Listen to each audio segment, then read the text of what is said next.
Chers amis, dernier volet de nos conférences de carême de cette année, après le jugement, la mort, l'enfer, le purgatoire, les fins dernières, il nous manquait pour finir en beauté le paradis.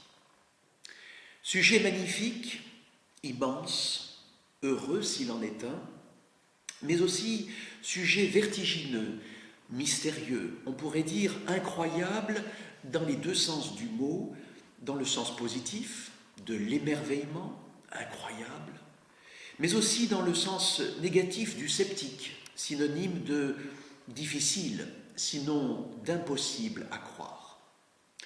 Le paradis évoque dans notre culture, comme dans d'autres civilisations d'ailleurs, l'idée de bonheur, avec son cortège de qualificatifs, de plénitude, de béatitude, de contentement absolu, d'infini, d'éternité.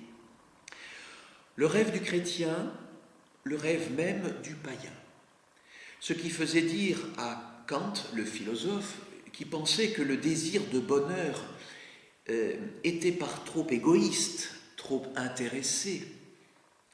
Le bonheur est une totalité imaginaire qui se nourrit des rêves de chacun.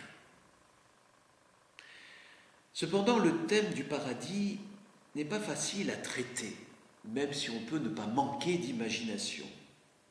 Il est immense, car nous le pressentons bien, il relève du mystère même de Dieu. Cela est vrai à tel point que la crise de la foi en notre temps paraît bien en partie dépendre d'un grand silence qui règne à ce sujet. Depuis plusieurs décennies, la prédication de la foi, sa transmission, semble avoir fait l'impasse sur ce thème pourtant capital. Il touche au sens de la vie, à l'orientation de l'existence humaine, d'une vision du monde, à la motivation d'ailleurs des grands choix que l'homme est appelé à poser durant sa vie. Et puis, en 1972, les anciens s'en rappellent, le chanteur Michel Polnareff avait, semble-t-il, réglé la question du paradis de façon si sympathique que même certains chrétiens en étaient sur le coup persuadés. Je veux parler du tube en boucle sur les médias de l'époque et repris d'ailleurs encore aujourd'hui, « On ira tous au paradis ». On ira tous au paradis, même moi, qu'il soit béni ou qu'on soit maudit, on ira. Et je vous lis la suite, car on ne l'écoute pas toujours. Toutes les bonnes sœurs et tous les voleurs, toutes les brebis et tous les bandits, on ira tous au paradis. Avec les saints et les assassins, les femmes du monde et puis les putains, on ira tous au paradis. Ne crois pas ce que les gens disent, c'est ton cœur qui est la seule église. Laisse un peu de vague à ton âme, n'aie pas peur de la couleur des flammes de l'enfer. Qu'on croie en Dieu ou qu'on n'y croit pas, on ira. Qu'on ait fait le bien ou bien le mal, on sera tous invités au bal, on ira tous au paradis. Et bien après cela, plus besoin de prêcher les fins dernières. Les jeux sont faits, l'esprit du monde prenait par la dérision le relais des évangiles. À en rire, c'était bien la négation des fins dernières. Alors le paradis, puisqu'il n'est plus au ciel, il faudra le chercher à tout prix sur la terre.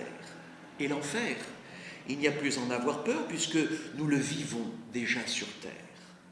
On comprend alors la dérive athée et consumériste de nos sociétés, grande consommatrice finalement d'antidépresseurs. Une grand-mère, il n'y a pas longtemps, me partageait sa joie d'avoir pu réunir enfin toute sa famille. Car aujourd'hui, il est difficile de se retrouver ensemble avec enfants et petits-enfants aux quatre coins du monde, souvent à Bruxelles, Hong Kong, que sais-je, et je ne parle pas du confinement dû au virus.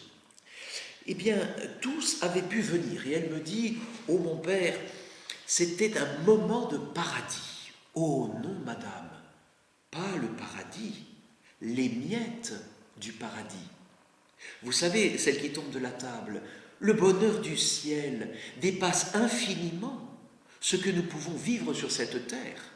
Comment dire? Le paradis, c'est le plus grand des bonheurs qu'on puisse connaître sur la terre, mais à la puissance infinie, à la puissance absolue. En un mot, à la puissance Dieu. Alors on comprend qu'il est difficile d'en parler. Saint Paul a bien essayé de le faire avec Saint Jean. Le paradis, c'est quand nous verrons Dieu face à face, comme je vous vois. Bon, mais quand nous le verrons tel qu'il est, ce sera ça le paradis, certes, mais encore, Dieu sera tout en tous. D'accord? Cela nous dit bien un sentiment de plénitude, d'accomplissement, de bonheur infini. Mais cela reste au-delà de ce que nous pouvons imaginer. L'homme connaît en son cœur une soif d'absolu, de plénitude. Sa vie et son désir ne se réduisent pas à la satisfaction de simples besoins matériels. Il y a un désir autre, un désir spirituel, une aspiration naturelle à la béatitude. Finalement, à notre époque, qui peut si facilement se moquer encore de religion, qui pense s'être affranchi de toute croyance, au point même de ne plus croire que le véritable amour puisse être encore possible dans certaines situations, il faut nous rendre à ce que la foi proclame. Le paradis existe. La parole de Dieu en est traversée de part en part. Le mot « heureux » se retrouve 55 fois dans le seul Nouveau Testament. Toute l'histoire sainte converge vers le paradis. La fin ultime de l'existence humaine, ce pourquoi Dieu nous a créés et a créé le monde. Oh mes amis, nous sommes faits pour le paradis et rien de moins. Finalement, il n'est question que de cela dans la foi chrétienne. Et si nous cessons de présenter la vie humaine et la morale chrétienne comme une pédagogie et un apprentissage du bonheur, nous la rendons à ce moment-là insignifiante. Pourquoi vivre si ce n'est une quête de ce qui nous rendra heureux? Que dois-je faire, interroge le jeune homme riche, pour avoir en héritage la vie éternelle, dans Marc au chapitre 10. Jésus lui-même en parle de façon ultime. Vous vous rappelez, sur la croix. En réponse au bon larron, vous vous rappelez, en vérité, je te le dis, aujourd'hui même, tu seras avec moi en paradis. Je voudrais tout d'abord traiter de la question du vocabulaire. Le mot paradis, païri daïsa, est d'origine persane et qui en hébreu désigne un verger, un parc, un jardin bien arrosé. Dans de nombreuses cultures, le paradis a pour caractéristique une végétation luxuriante, un âge d'or, un pays de cocagne, lieu des origines et de la fin. Les hommes y voient un lieu divin dont ils ont la nostalgie et le désir. En fait, le paradis est indescriptible et il n'est pas à imaginer comme ce jardin aux fleurs et aux fruits magnifiques, ni comme une vaste salle de concert ou de spectacle où l'on s'ennuie malgré la musique et le ballet des anges. Saint Ambroise de Milan le reconnaissait déjà. Je le cite. « Nous allons rencontrer de sérieuses difficultés si nous voulons chercher et expliquer ce qu'est le paradis, où il est et quelle est sa nature. Et surtout quand l'apôtre Paul, en son corps ou hors de son corps, il le sait, Dieu le sait, dit pourtant qu'il a été ravi au 3e ciel. Il fait allusion à la 2e lettre aux Corinthiens au chapitre 12, où saint Paul fait l'expérience, comme l'expérience du paradis. Il conclut sagement, laissons à Paul son secret. Et en même temps, saint Paul dira ainsi dans la première lettre aux Corinthiens au chapitre 2, ce que nous proclamons, c'est comme dit l'Écriture, ce que l'œil n'a pas vu, ce que l'oreille n'a pas entendu, ce qui n'est pas venu à l'esprit de l'homme, ce que Dieu a préparé pour ceux dont il est aimé. Le paradis sera bien interprété dans le christianisme sous le mode de l'intériorisation. Et nous pouvons en relever 5 définitions. Tout d'abord, le paradis, c'est le Christ. Le paradis s'identifie à la présence du Christ et ne relève pas de l'espace ni du temps. Aller au ciel, c'est aller à Dieu. Le ciel commence donc au moment de la résurrection et de l'exaltation de Jésus. C'est déjà ce que pensait saint Ambroise. Le paradis, c'est aussi l'Église. Hippolyte, au IIIe siècle, écrit « L'Éden est à comprendre de la réunion des justes et du lieu saint sur lequel est bâtie l'Église. Voici ce qu'est l'Église, jardin spirituel de Dieu planté sur le Christ. » Et saint Cyprien, « L'Église est le paradis planté par le Créateur. » Saint Augustin insistera même. Le paradis, c'est l'Église. Les 4 fleuves sont les 4 évangiles, les arbres fruitiers, les saints, les fruits, les œuvres des saints, et l'arbre de vie, le Christ. Le paradis, c'est aussi la Vierge Marie. Thème fréquent dans les liturgies orientales notamment. En elle a fleuri le Christ. Elle a donné au monde le fruit merveilleux qu'est le Christ. Marie, jardin de délices, jardin de joie préparé pour Dieu avant que le monde fût, gardé par les chérubins et les séraphins. Le paradis, c'est aussi le monastère.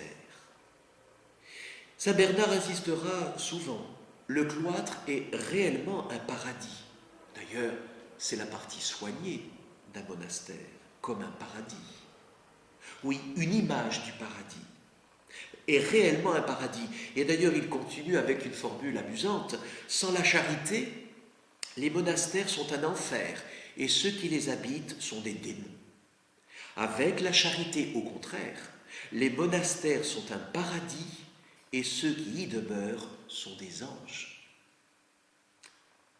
Le paradis, enfin, c'est l'âme. C'est à partir du Cantique des Cantiques que ce thème va se développer chez les auteurs spirituels. Tel Origène qui dira « La première action du Christ jardinier est de déraciner les plantes du péché. Puis il va planter. Dieu plante chaque jour dans les âmes des croyants. Il retranche la colère et il plante la douceur. Il retranche l'orgueil et il plante l'humilité, ainsi de suite. Dieu véritable jardinier de l'âme.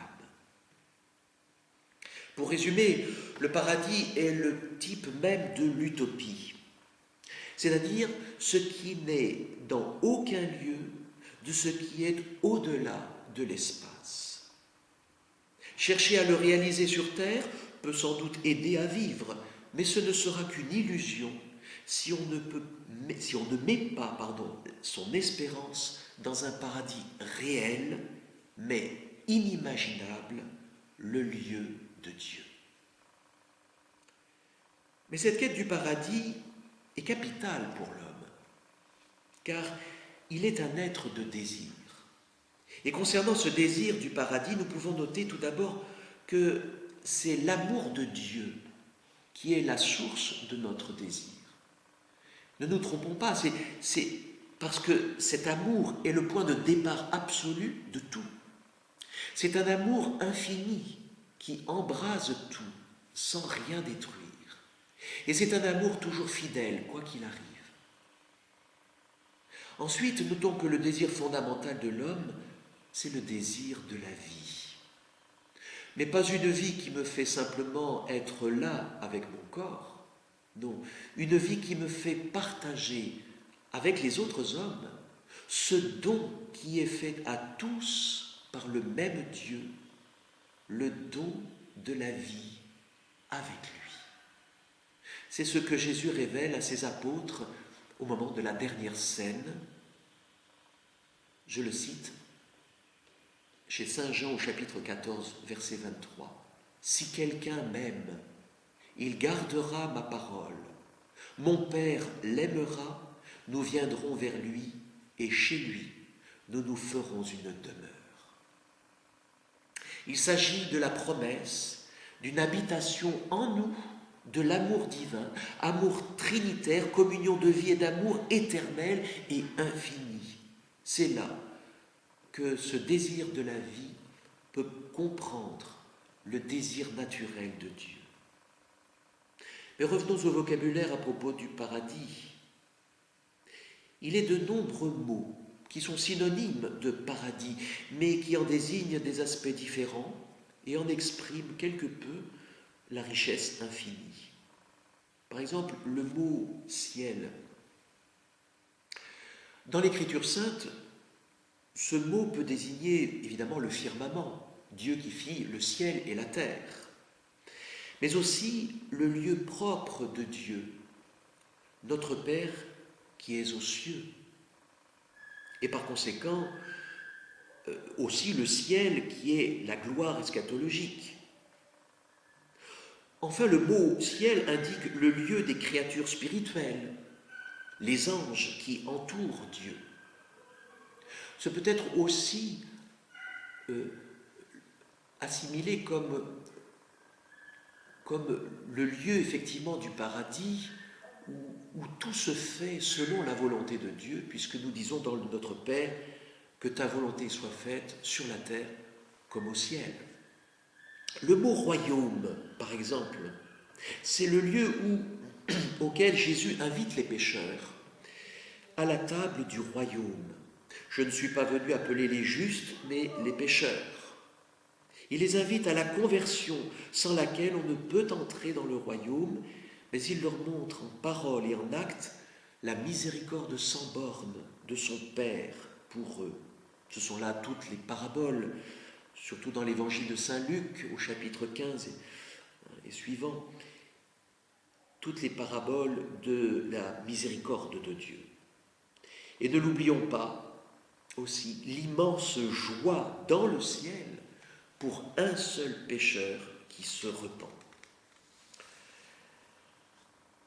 Ma première partie, après ce très long préambule, du paradis perdu au paradis retrouvé. Lorsque nous embrassons d'un regard toute l'œuvre de Dieu, de sa création à son achèvement dans la gloire, son histoire se résumait en ce mouvement de sortie de lui et de retour à lui. Saint Thomas d'Aquin avait ainsi le plan de sa somme de théologie. Exitus, tout est sorti de lui, de Dieu, et reditus, tout retourne à lui. On part donc du paradis que Dieu a créé dès l'origine pour retrouver un paradis auquel Dieu nous destinait. Tout d'abord, le paradis perdu, eh bien, nous l'avons déjà traité dans les conférences précédentes. Simplement, Dieu a planté un jardin en Éden pour l'homme. Cela implique le travail, son labeur et un bonheur idéal aux caractéristiques que nous reprenons brièvement. Tout d'abord, la familiarité avec Dieu au paradis, le livre de la Genèse. Libre usage des fruits du jardin, maîtrise des animaux, harmonieuse unité du couple primitif, innocence morale qui ignore tout sentiment de honte, absence de la mort qui n'entrera ici-bas qu'à la suite du péché. Notons cependant que l'épreuve de l'homme occupe une place essentielle dans ce paradis des commencements. Dieu y a placé l'arbre de la connaissance du bien et du mal, et le serpent vient y tenter Ève. C'est la fameuse et fatale désobéissance qui sépare l'homme de son Dieu, l'homme de sa femme et l'humanité du reste de la création. Une désorganisation en chaîne. Adam et Ève sont chassés du paradis, il faudrait dire plutôt, ils se sont perdus loin de leur Créateur. Coupés de Dieu, la source de leur vie et de leur harmonie, ils connaissent alors la mort et la discorde. C'est la perte du paradis, la perte de l'état de justice originel qui leur faisait jouir de la vie divine en parfaite harmonie. Mais, heureusement, Dieu, dans son infinie bonté, n'a pas abandonné l'homme à son malheur. Du paradis perdu au paradis retrouvé, je voudrais, dans un deuxième point, aborder les promesses du paradis. Le rêve que l'homme porte en lui-même n'est donc pas faux, il a bien une origine. Il correspond d'ailleurs à sa vocation originelle. Mais elle serait désormais irréalisable si toute l'histoire sainte n'avait pour fin de réintégrer l'homme dans sa dignité première. À travers l'Ancien Testament, notamment par les prophètes, Dieu va manifester son dessein providentiel, son amour pour son peuple. Du prophète Ézéchiel au chapitre 36. Ainsi parle le Seigneur Dieu, le jour où je vous purifierai de tous vos péchés, je peuplerai les villes et les ruines seront rebâties. Le pays qui était désolé sera cultivé. Alors qu'il était une désolation aux yeux de tous les passants, on dira, ce pays qui était désolé est devenu comme un jardin d'Éden. Les villes qui étaient en ruine, désolées, démolies, sont fortifiées et peuplées. Dans le prophète Isaïe, au chapitre 51, oui, le Seigneur console Sion. Il la console de toutes ses ruines. Il va faire de son désert un Éden, de sa steppe un jardin du Seigneur. On y retrouvera l'allégresse et la joie, l'action de grâce et le son de la musique. Promesse d'un paradis, les eaux vives jailliront du temple où Dieu réside. C'est cette vision aussi d'Ézéchiel au chapitre 47. Au bord du torrent, sur les deux rives, toutes sortes d'arbres fruitiers pousseront. Leur feuillage ne se flétrira pas et leurs fruits ne manqueront pas. Chaque mois, ils porteront des fruits nouveaux, car cette eau vient du sanctuaire. Les fruits seront une nourriture et les feuilles un remède. Mais ce sera encore plus beau que l'Éden primitif. Fécondité merveilleuse de la nature, paix universelle entre les hommes, mais aussi avec la nature et les animaux. Ce fameux passage d'Isaïe au chapitre 11, le loup habitera avec l'agneau, cette réconciliation de la création. Le léopard se couchera près du chevreau, le veau et le lionceau seront nourris ensemble, un petit garçon les conduira. La vache et l'ours auront même pâturage, leurs petits auront même gîte. Le lion comme le bœuf mangera du fourrage, le nourrisson s'amusera sur le nid du cobra, sur le trou de la vipère, l'enfant étendra la main. Il n'y aura plus de mal ni de corruption sur toute ma montagne sainte, car la connaissance du Seigneur remplira le pays comme les eaux recouvrent le fond de la mer. Eh bien, vers ce paradis retrouvé, il y a des anticipations du paradis, pas simplement des promesses, mais des anticipations. Dans l'Ancien Testament, c'est par bribes que le peuple d'Israël aperçoit en quelque sorte le paradis. C'est le thème de la terre promise, où coule le lait et le miel. Mais c'est surtout l'apparition de la loi, source de sagesse, que Dieu accorde à son peuple. Car la sagesse est un arbre de vie qui assure le bonheur. La loi fait abonder la sagesse comme un fleuve du paradis. Le sage qui enseigne est comme un cours d'eau conduisant au paradis. La grâce et la crainte du Seigneur sont un paradis de bénédiction. La sagesse est donc bien un avant-goût de la joie du paradis. Dans le Nouveau Testament, il y a également des anticipations du paradis. Bien, c'est que la révélation de ce dessein de sagesse se fait jour. Le Christ est la source de la sagesse, il est même la sagesse en personne. Il est le nouvel Adam victorieux du diable, de Satan. Ces miracles, d'ailleurs, montrent que la mort et la maladie sont vaincus. Le royaume des cieux, avec le Christ, est déjà instauré, mais il n'est pas encore tout à fait accompli. C'est le déjà là et le pas encore. C'est ce que manifeste par exemple la liturgie de l'Église. Et je vous cite le Concile Vatican II, Sacro Sanctum Concilium au chapitre 8. Dans la liturgie terrestre, nous participons par un avant-goût de la liturgie céleste qui se célèbre dans la sainte cité de Jérusalem à laquelle nous tendons comme des voyageurs, où le Christ siège à la droite de Dieu comme ministre du sanctuaire et du vrai tabernacle. Avec toute l'armée de la milice céleste, nous chantons au Seigneur l'hymne de gloire, en vénérant la mémoire des saints, nous espérons partager leur société. Nous attendons comme sauveur notre Seigneur Jésus-Christ, jusqu'à ce qu'il lui-même se manifeste, lui qui est notre vie, et alors nous serons manifestés avec lui dans la gloire. Ma deuxième partie,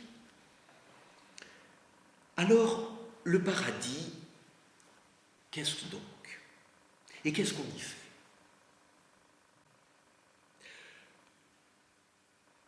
Je dirais, pour employer 3 mots, amour, gloire et beauté. Non, plutôt ciel, béatitude et vie éternelle. Dans un premier temps, je voudrais réaffirmer que Dieu nous a rouvert le paradis.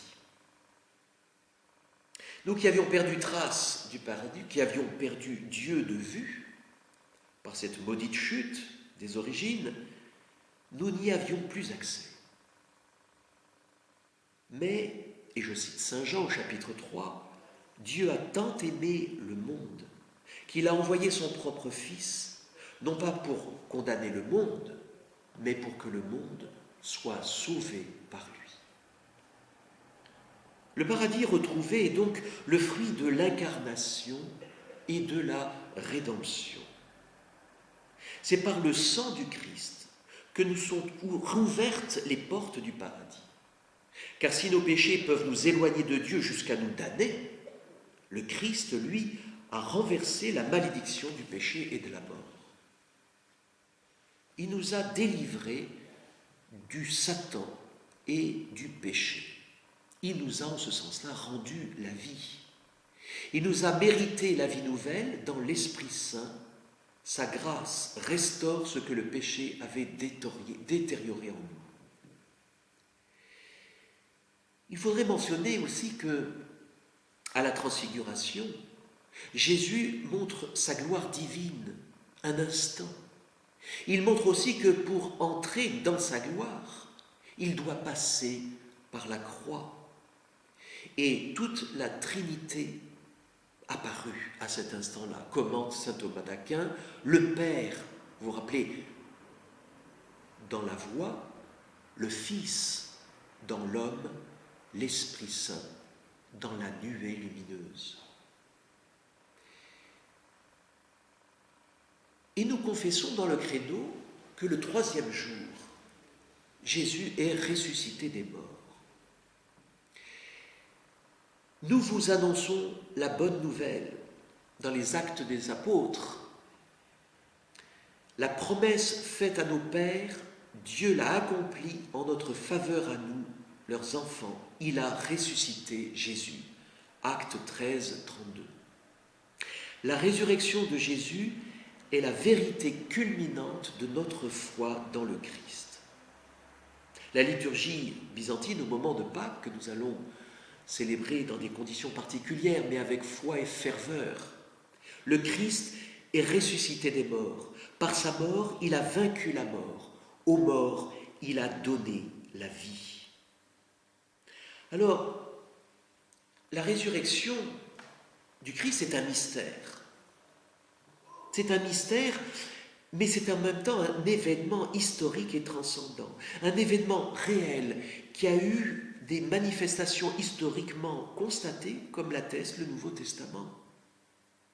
Déjà, saint Paul peut écrire aux Corinthiens vers l'an 56, « Je vous ai donc transmis ce que j'ai moi-même reçu, à savoir que le Christ est mort pour nos péchés selon les Écritures, qu'il a été mis au tombeau, qu'il est ressuscité le troisième jour selon les Écritures, qu'il est apparu à Képhas et aux 12. » Première lettre aux Corinthiens, chapitre 15. Jésus ensuite est monté aux cieux, il siège à la droite de Dieu, le Père Tout-Puissant, tel que nous le proclamons dans le Credo. L'ascension du Seigneur. Or, le Seigneur Jésus, après leur avoir parlé aux disciples, fut enlevé au ciel et il s'assit à la droite de Dieu. L'Évangile selon saint Marc, chapitre 16, 19. Le corps du Christ a été glorifié dès l'instant de sa résurrection. Comme le prouvent les propriétés nouvelles et surnaturelles dont jouit désormais son corps en permanence, et cela à travers plusieurs passages des évangiles, en Luc et en Saint Jean surtout. Mais pendant les 40 jours où il va manger et boire familièrement avec ses disciples et les instruire sur le royaume, sa gloire reste encore voilée sous les traits d'une humanité ordinaire. La dernière apparition de Jésus se termine par l'entrée irréversible de son humanité dans la gloire divine, symbolisée par la nuée, où il siège désormais à la droite de Dieu. Ce que de manière tout à fait exceptionnelle et unique, ce n'est que de manière tout à fait exceptionnelle et unique qu'il se montrera à Paul comme l'avorton, tel qu'il s'appelle, en une dernière apparition qui le constitue apôtre. La première aux Corinthiens, chapitre 15. L'épître aux Galates aussi, chapitre 1, verset 16. Le caractère voilé de la gloire du ressuscité pendant ce temps transparaît dans les paroles qu'il adresse, vous vous rappelez, à Marie-Madeleine le matin de Pâques. « Je ne suis pas encore monté vers le Père, mais va vers mes frères et dis-leur, je monte vers mon Père et votre Père, vers mon Dieu et votre Dieu. » Saint Jean, Évangile de Saint Jean, chapitre 20, verset 17. Ceci indique une différence de manifestation entre la gloire du Christ ressuscité et celle du Christ exalté à la droite du Père. Et l'événement à la fois historique et transcendant de l'ascension marque la transition de l'une à l'autre. Cette dernière étape, nous enseigne le catéchisme de l'Église catholique au numéro 661, demeure étroitement unie à la première, c'est-à-dire à la descente du ciel réalisée dans l'incarnation.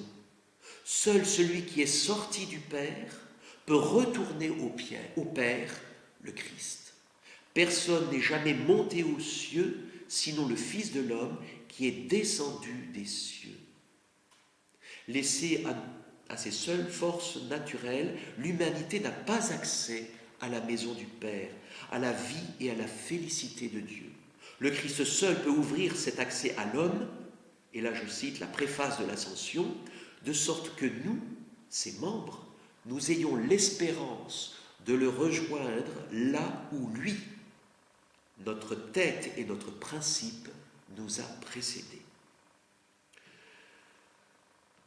Il faut peut-être noter également qu'au ciel, le Christ exerce en permanence son sacerdoce.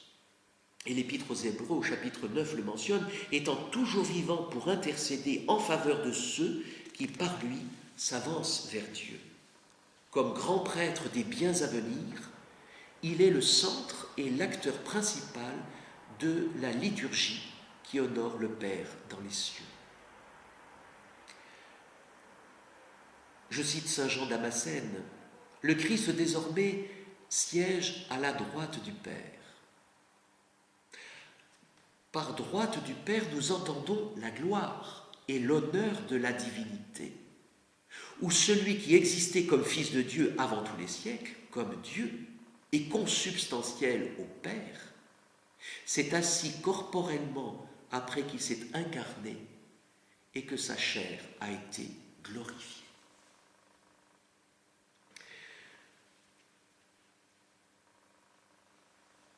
Après cette réouverture du paradis, le paradis, Dieu en son essence. Dieu seul peut combler ce désir qu'il a lui-même suscité en nous. Saint Augustin de le dire dans une formule connue, « Tu nous as fait pour toi, Seigneur, et notre cœur est sans repos tant qu'il ne repose en toi. » Très belle formule, Dieu est l'objet de la béatitude, il est le paradis en personne, si l'on peut dire. Ce mystère de communion bienheureuse avec Dieu et avec tous ceux qui sont dans le Christ dépasse toute compréhension et toute représentation. L'Écriture nous en parle en images, vie, lumière, paix, festin de noces, vin du royaume, maison du Père, Jérusalem céleste, paradis, etc. Mais à cause de sa transcendance, Dieu, pur esprit, ne peut être vu tel qu'il est que lorsqu'il ouvre lui-même son mystère à la contemplation immédiate de l'homme et qu'il lui en donne la capacité. Cette contemplation de Dieu dans la gloire céleste est appelée par l'Église la vision béatifique. Je me rappellerai toujours de ce vieux père dominicain que je visitais comme jeune frère et qui, lors d'un de nos entretiens, me dit de sa voix théâtrale de prédicateur à l'ancienne, « J'ai peur de mourir !» Et reprenant son souffle, il me dit, dans le même élan, « Mais je veux voir Dieu !» Il s'agit bien de cela, et en être rassasié, comblé. Saint Augustin dira même qu'il s'agira d'une jouissance relevant de la charité, œuvre en l'âme de la volonté. De nombreux passages scripturaires affirment que la vie éternelle relève d'abord de l'intelligence en l'âme du croyant, du bienheureux, car il s'agit d'une connaissance totale, telle que peut en déployer la grâce dans une créature humaine, d'une pure vision immédiate, la vision béatifique. Or, la vie éternelle, nous redit saint Jean au chapitre 17, c'est qu'ils te connaissent, toi, le seul vrai Dieu et celui que tu as envoyé, Jésus-Christ. Le magistère n'ayant pas tranché entre l'intelligence et la volonté, les deux puissances de l'âme, eh bien on peut penser qu'il s'agisse des deux qui sont requises, plongées, comblées, avec, si on est dominicain, une petite préférence pour la vision. La promesse de voir Dieu, nous dit saint Grégoire de Nice, dépasse toute béatitude. Dans l'Écriture, voir, c'est posséder. Celui qui voit Dieu a obtenu tous les biens que l'on peut concevoir. C'est une union intime, personnelle, à laquelle Dieu appelle. Moi, je suis l'alpha et l'oméga, dit-il dans l'Apocalypse, le commencement et la fin. À celui qui a soif, moi je donnerai l'eau de la source de vie gratuitement. Tel sera l'héritage du vainqueur, je serai son Dieu et lui sera mon fils. Quelle union intime, personnelle. Car Dieu nous a mis au monde pour le connaître, le servir et l'aimer et ainsi parvenir en paradis. La béatitude nous fait participer de la nature divine, telle que l'enseigne la première lettre de saint Pierre au premier chapitre. Participant de la nature divine, et donc à la vie éternelle. Avec elle, l'homme entre dans la gloire du Christ et dans la jouissance de la vie trinitaire. Cette jouissance résulte d'un don gratuit de Dieu. C'est pourquoi on l'a dit surnaturel, ainsi que la grâce qui dispose l'homme à entrer dans la jouissance divine.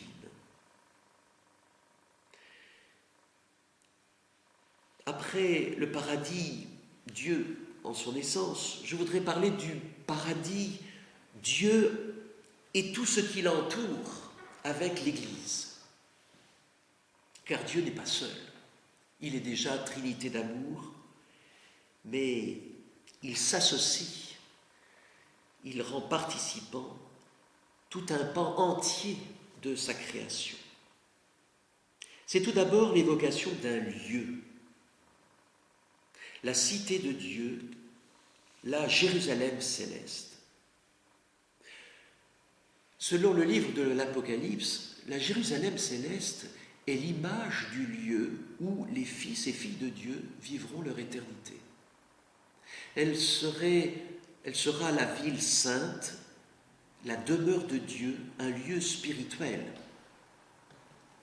À partir des images proposées dans le texte de l'Apocalypse, Saint Jean fait une description bien détaillée de ce lieu de bâtiment en pierre précieuse, en or pur et toujours baigné par la lumière divine. Le texte affirme que pour demeurer dans ce lieu, il faut être pur et sans faute. Bienheureux les cœurs purs, car ils verront Dieu. Et en même temps, le sanctuaire est Dieu lui-même.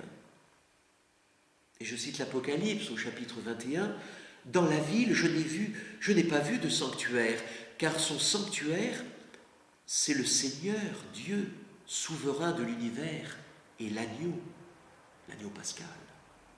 La ville n'a pas besoin du soleil ni de la lune pour l'éclairer, car la gloire de Dieu l'illumine, et son flambeau, son luminaire, c'est l'agneau, le Christ. » C'est là sans doute une idée qui habitait l'esprit des bâtisseurs de cathédrales, les cathédrales gothiques. Image du paradis, forêt majestueuse dont les arbres vont jusqu'à toucher le ciel, la voûte céleste, somptueuse bâtisse irradiée de la lumière divine, de la gloire céleste. Le mobilier liturgique est à comprendre également en ce sens, d'où les gloires rutilantes aux rayons d'or des rétables baroques. Et je vous invite d'ailleurs à venir contempler, quand ce sera possible, notre rétable à l'église Saint-Paul à Bordeaux. Un très beau rétable dédié à la gloire de Dieu et à saint François Xavier, son missionnaire. Mais je voudrais évoquer ce que l'on oublie parfois à propos du paradis, à savoir la liturgie céleste. Nous rendre attentifs à cette dimension, je dirais, vivante, spectaculaire, liturgique. Et je ne résiste pas à vous citer quelques passages donc, de l'Apocalypse. Au chapitre 4, tout d'abord. Les quatre vivants ne cessent de dire « Saint, Saint, Saint le Seigneur Dieu, le souverain de l'univers, celui qui était, qui est et qui vient. » Lorsque les vivants rendent gloire, honneur et action de grâce à celui qui siège sur le trône, lui qui vit pour les siècles des siècles, les 24 anciens se jettent devant celui qui siège sur le trône et se prosternent face à celui qui vit pour les siècles des siècles. Ils lancent leur couronne devant le trône en disant « Tu es digne, Seigneur notre Dieu, de recevoir la gloire, l'honneur et la puissance. C'est toi qui créas l'univers, tu as voulu qu'il soit, il fut créé. » Au chapitre 7, « Après cela j'ai vu, dit saint Jean le visionnaire, et voici une foule immense que nul ne pouvait dénombrer, une foule de toutes nations, tribus, peuples et langues. » Ça nous laisse des chances. Ils se tenaient debout devant le trône et devant l'agneau, vêtus de robes blanches avec des palmes à la main. Et ils s'écriaient d'une voix forte, Le salut appartient à notre Dieu qui siège sur le trône et à l'agneau. Tous les anges se tenaient debout autour du trône, ils se prosternèrent devant Dieu. Et ils disaient « Amen ». Louange, gloire, sagesse et action de grâce, honneur, puissance et force à notre Dieu pour les siècles des siècles. Amen. Magnifique. Vivre au ciel, c'est vivre avec le Christ. Les élus vivent en lui, mais ils y gardent mieux. Ils y trouvent leur vraie identité, leur propre nom. Et là, dans le livre de l'Apocalypse, chapitre 2, verset 17, « Au vainqueur, je donnerai de la manne cachée. Je lui donnerai un caillou blanc et inscrit sur ce caillou un nom nouveau que nul ne sait, sauf celui qui le reçoit. » C'est vraiment une intimité, une plénitude personnelle, individualisée. Lorsque l'on se disait quelles vont être notre capacité, eh bien que l'on soit un dé à coudre ou un verre à bière, eh bien nous serons comblés. C'est personnel, cela nous correspondra absolument à l'infini. Par sa mort et sa résurrection, Jésus-Christ nous a ouvert le ciel. Le ciel est la communauté bienheureuse de tous ceux qui sont parfaitement incorporés à lui. Nous voulons simplement dire qu'à ce moment-là, il s'agit bien de l'Église du ciel. L'Église dans sa perfection achevée, mais déjà dans certains de ses membres. Les trois états de l'Église, en attendant que le Seigneur soit venu dans sa majesté accompagné de tous les anges et que la mort détruite, tout lui soit soumis, les uns parmi ses disciples continuent sur terre leur pèlerinage. D'autres, ayant achevé leur vie, se purifient encore. Nous l'avons déjà abordé. D'autres, enfin, sont dans la gloire, contemplant dans la pleine lumière, tel qu'il est le Dieu un en trois personnes. Je citais le Concile Vatican II, Lumen Gentium 49.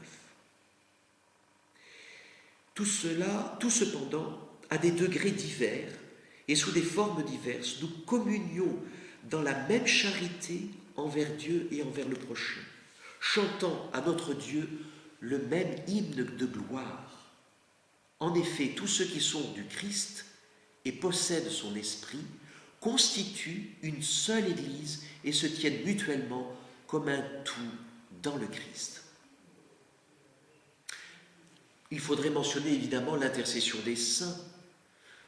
Étant en effet plus intimement liés avec le Christ, les habitants du ciel contribuent à affermir plus solidement l'Église en sainteté. Ils ne cessent d'intercéder pour nous auprès du Père. Et j'aime à citer cette phrase de saint Dominique, notre patriarche, fondateur des Dominicains, des frères prêcheurs.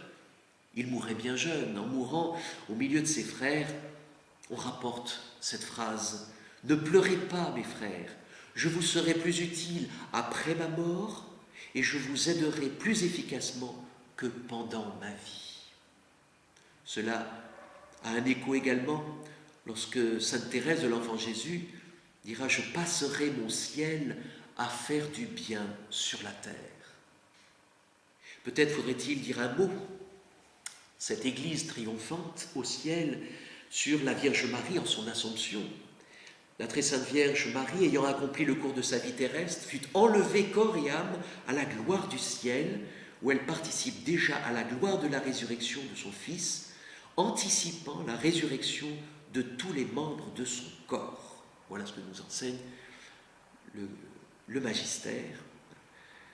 Et nous ne saurions évidemment mieux faire, qu'en tournant le regard vers Marie pour contempler en elle ce qu'est l'Église dans son mystère, dans son pèlerinage de la foi, et ce qu'elle sera dans la patrie au terme de sa marche, où l'attend dans la gloire de la Sainte Trinité, dans la communion de tous les saints, celle que l'Église vénère comme la mère de son Seigneur et comme sa propre mère. Et enfin, une dernière partie, en attendant le paradis, la grande espérance. Tout se prépare dès maintenant dans l'amitié avec le Christ.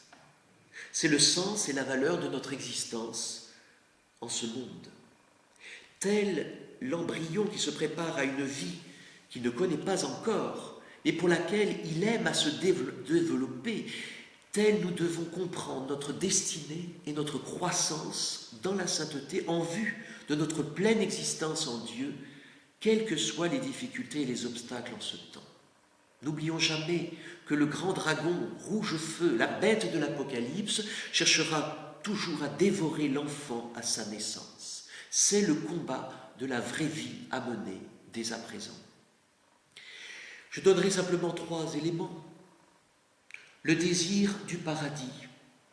Pour attendre le paradis, et bien vivre de la sagesse divine. Il est bon de fixer le terme de notre vie, de ne pas le perdre de vue. On perçoit mieux ainsi le relief de notre vie. La béatitude nous place devant des choix moraux décisifs. Elle nous invite à purifier notre cœur de ses instincts mauvais et à rechercher l'amour de Dieu par-dessus tout.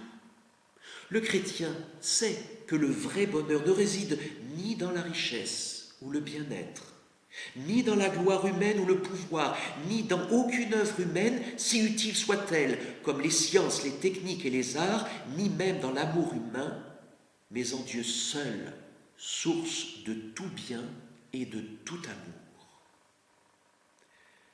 Le catéchisme le souligne en gardant la même règle de vie.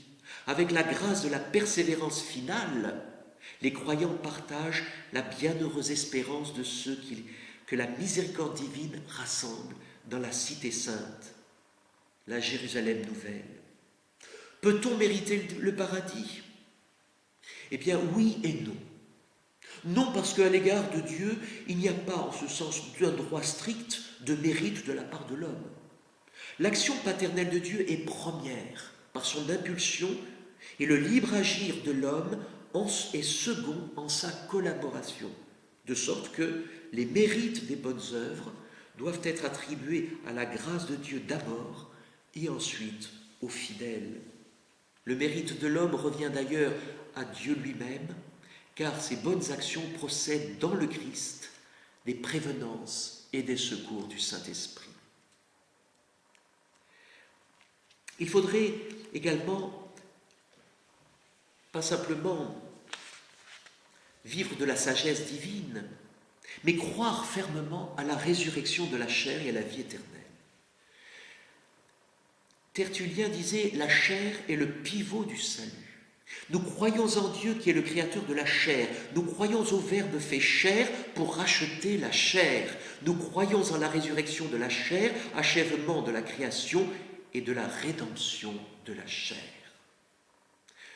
Ceux qui meurent dans la grâce et l'amitié de Dieu et qui sont parfaitement purifiés vivent pour toujours avec le Christ. Ils sont pour toujours semblables à Dieu parce qu'ils le voient tel qu'il est, face à face. Les âmes ainsi purifiées voient l'essence divine d'une vision intuitive, même face à face, sans médiation d'aucune créature.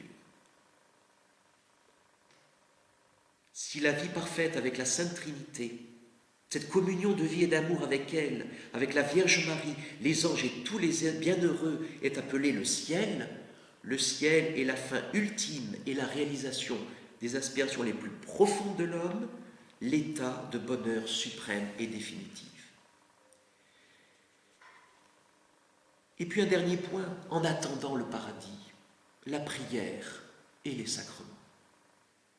Concernant les sacrements, comme véritable préparation en vue du paradis, je me rappelle de cet homme à la vie peu chrétienne, mais qui à l'hôpital sentait venir la faim après s'être battu contre la maladie. Après un bel échange, il désira volontiers se confesser. Il ne savait plus le faire depuis le temps. Alors il se confessa comme un enfant devant rejoindre son Père des cieux. Puis après avoir redit toutes les prières chrétiennes avec moi, et reçut l'absolution en grande contrition, il me dit, « Voyez-vous, mon Père, il y aura toujours des choses à ranger, mais à présent, tout est en ordre. » Il est parti au ciel 2 jours plus tard, dans la paix. Et concernant la prière, si vous voulez un résumé de mon propos touffu et j'espère pas trop confus, je vous propose de méditer calmement les mystères glorieux du rosaire. La résurrection, l'ascension, la Pentecôte, l'Assomption de la Vierge Marie et son couronnement dans la gloire du ciel. Et vous aurez un avant-goût par la contemplation de ces mystères avec Jésus et Marie, de la grande espérance de ce qui nous attend dans le bonheur du ciel.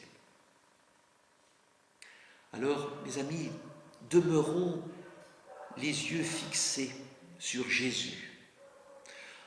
Et en homme et en femme de désir, vivons de telle sorte que nous puissions dire, comme sainte Thérèse au terme de notre vie, « Je ne meurs pas, j'entre dans la vie ». De telle sorte que nous entendions alors, au seuil de l'éternité bienheureuse, la voix de notre doux Maître et Seigneur. Bon et fidèle serviteur, entre dans la joie et le repos de ton Maître. Ainsi soit-il.